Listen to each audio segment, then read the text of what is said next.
Hi, I'm Dr. Rex Rogers, the president of SAT-7 USA. We wanted to thank you for your faithful prayer and financial support. So we want to share with you a few highlights about what SAT-7 is experiencing.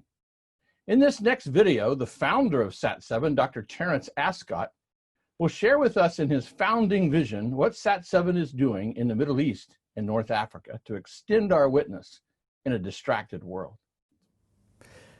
25 years ago, as SAT-7 was being launched, the whole purpose of the project was to extend our witness. I'd been involved in literature and radio ministries, but print media faced huge challenges of illiteracy and censorship, and international Christian radio was mostly listened to by educated single young men and was not a media to reach women, children, or the uneducated.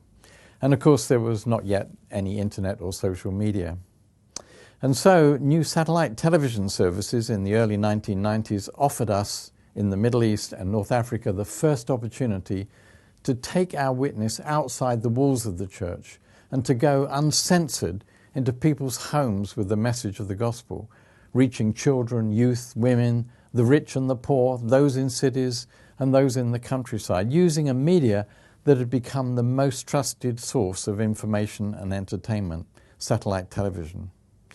Most of our initial viewers had never met a Christian before, never mind heard anything positive about the Christian faith, but we needed a different model of Christian television. We could not use Western-style sponsored Christian programs in an area where there was and remains so much hostility to the West, especially when we wanted to affirm and support the local church and reinforce the fact that Christianity was birthed in the Middle East and Arab Christians are a truly indigenous and legitimate part of Middle Eastern society.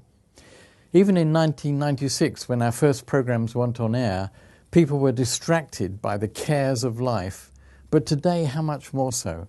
In the wake of the Arab uprisings and the current civil conflicts in Syria, Iraq, Yemen and Libya, 60 million Arabs are very distracted, many living as refugees or internally displaced peoples, millions more distracted by unemployment, poverty, international sanctions on their countries, corrupt governments, and now COVID-19.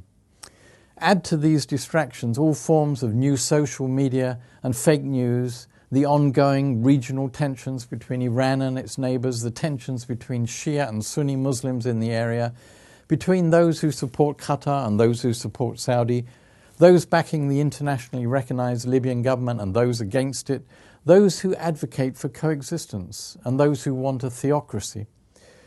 And we see that we have never had such distraction. However, there has also never been more loss of trust in all forms of authority, including that of religious leaders. This has led to a massive growth in atheism or deism, people believing in a God but not in the religion that they were brought up with. All this has left a huge spiritual and emotional vacuum in people's lives, and consequently we've never seen the amazing responses to the gospel that we're seeing today. At the same time, we live in an ever-changing world, not least in the areas of communication technology. For example, it's been interesting to see how around the world people's use of this has changed even over the past 9 months of the pandemic. People working from home, using Zoom, binge-watching online television series, and so on. As we look to the future and all the new and emerging technologies, 5G networks, the use of artificial intelligence, new video-on-demand platforms, new secure methods of communicating with seekers and believers in difficult countries. No one knows for sure what will be the next big thing on the internet for ministry. But we do know that content is king and that relevant and inspiring television content will always find audiences on air or online. It's our vision to make sure that we continue to be relevant and inspiring as we seek to extend our witness to an increasingly distracted world in the days and the years ahead.